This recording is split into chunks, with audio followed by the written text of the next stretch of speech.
Hi everyone, Aaron here for Zollotech, and today Apple announced an event we were hoping was going to happen in October. They're calling it Scary Fast. You can see the invite here where it says Scary Fast. They sent this out to different developers and creators and other people, and if we go to their website and scroll down, you'll see the event here. So we'll go to the event, give it just a moment, and you'll actually see it animate when we go to that event. There we go. And you'll see it turns into the Finder icon in the Mac with the face. It actually says Apple event, watch on 10:30 or October 30th at 5 p.m. Pacific time, which is also 8 p.m. Eastern time. This is probably the latest update for an event that I've ever seen. I don't recall them ever being this late. Typically, they're at about 1 p.m. Eastern time or 10 a.m. Pacific. Now, as far as when and where to watch it, well, you can watch it on Apple's event page.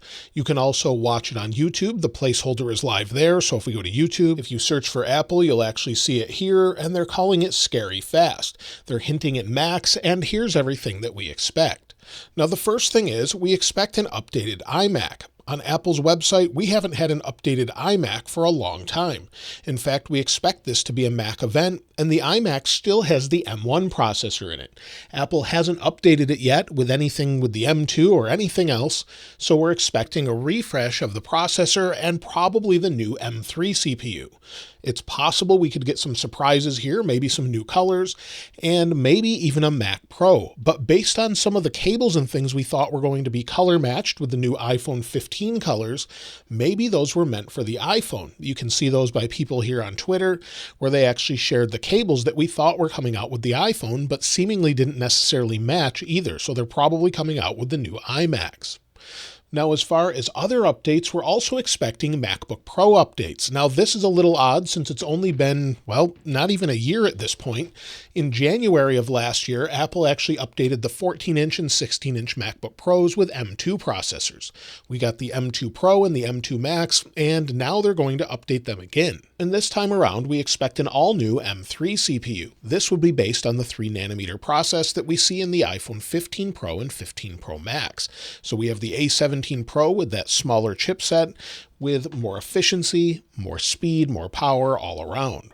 So we would expect M3 in the iMacs, M3 Pro and M3 Max in the MacBook Pro. So we would have the 14-inch and 16-inch versions get updates, and according to Mark Gurman, these updates will bring up to 16 CPU cores and up to 40 GPU cores.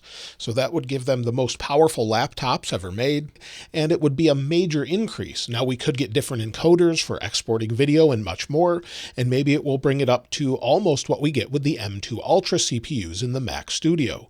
So that's what we can expect as far as the overall power of that. As far as RAM options and more, we don't really know, but we have more than enough currently with the current MacBook configuration. So I would expect a bump there, probably with more efficiency, and with that efficiency, hopefully more battery life as well. And currently on Apple's website, they've actually pushed back the delivery date of the 14 and 16-inch. Mark Gurman actually said that we were going to have this event coming soon, and it looks like he got it right based off of some of that information. So again, on Apple's website, if we go back, we go to the MacBook Pro. If we go to Buy Now, you'll see M2 Pro or M2 Max chipset.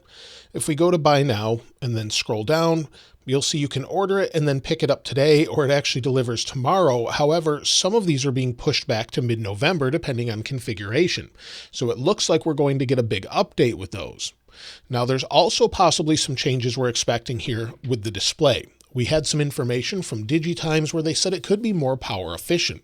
So where we have a really nice display in the MacBook Pros currently, something I use all the time, the display is really nice, but apparently it could be more power efficient. So we could have some updates there, not just to the processors, but maybe some other things as well. Maybe some surprises or something else. And Apple most likely did not want to re-release these in January, so it overshadows the Apple Vision Pro release. So it makes sense that they would update them now. However, I'm surprised we're getting Mac Pros or MacBook Pros with M3 processors at this point. Now, as far as other things I would expect from Apple, well, maybe we'll finally get some accessory updates with their keyboards and trackpads and mice to use USB-C. We still don't have USB-C accessories with the Magic Mouse or the keyboard or the trackpad, and we hopefully will get those updated. Maybe they'll relocate the spot on the Magic Mouse. maybe to charge at the front, or maybe give us an all new one altogether. But either way, we don't have USB-C accessories for this, and it does need to be updated. One thing I guess we're not going to get though right away, according to Mark Gurman, is he said not to expect Mac Minis, Mac Studio, or Mac Pro updates. Also, there's no mention of displays being updated. I would love to see updated displays, maybe with mini LED for the Pro Display XDR or something else, but it looks like we're not getting any updates there. Now, as far as any other surprises, no M3 Ultra. That seems to be unlikely at this point. So the Mac Studio and Mac Mini, like I said, won't be ready. And we also don't expect an updated MacBook Air. So the 15-inch and 13-inch just got the M2 processor. We expect these to be updated later in the year, as Mark Gurman actually says they're a little bit behind in development and are likely to be launched next year at some point. Now, one thing I would love to see, which we really haven't heard anything about, is AirPods Max specifically. We've had AirPods Pro 2 upgraded with USB-C, but AirPods Max have not been upgraded for quite some time. So maybe a USB-C version. We saw maybe some hints of a remake of these quite some time ago, with maybe a slight redesign and more. They're one of my favorite devices, and I use them all the time. So I would love to see a refreshed version, maybe with some additional features, just like the AirPods Pro 2 have. So hopefully we see those very, very soon at this event. But again, we don't know that for sure. Additionally, at the time of this video, we haven't seen iOS 17.1 released to the public yet.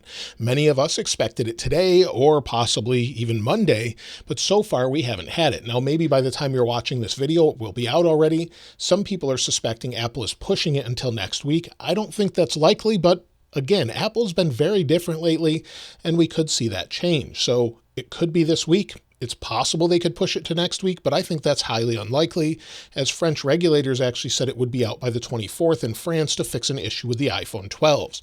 So I would expect it to be released sooner rather than later, and then they'll move on to iOS 17.2 with macOS 14.2 and more. As far as iPads, we did get an Apple Pencil update recently, but no iPads. Apple released this 10th generation iPad last year, and we have the updated iPad Air, but both of them usually get a refresh every year or two. At this point, we could have an 11th generation iPad and updated iPad Air, but it seems like this won't be until next March at this point, along with iPads Pro. So all of the iPads are not expected to be updated in any way. They just updated the Pencil with USB-C, and that was it.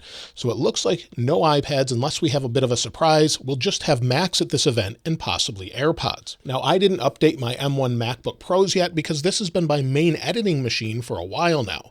This has an M1 Max processor in it, 8 terabytes of storage. It's everything I need. It's super fast, and so I skipped over the M2 versions. So M2 was an incremental upgrade. There were some big advantages with video codecs and more, but it wasn't big enough to justify the price of going out and getting another one yet. But I use this when I'm in one location, and then I use an Mac Studio with an M1 Ultra. So I was skipping the M2 generation with the exception of the MacBook Air. So I'll probably pick up both of the M3 MacBooks if they have those, or whatever else they release. Let me know what you think they'll release in the comments below, and are you planning to pick up a new MacBook Pro? I'd love to hear from you there as well. Of course, if you'd like to get your hands on this wallpaper, I'll link it in the description like I normally do. And if you haven't subscribed already, please subscribe. And if you enjoyed the video, please give it a like. As always, thanks for watching. This is Aaron. I'll see you next time.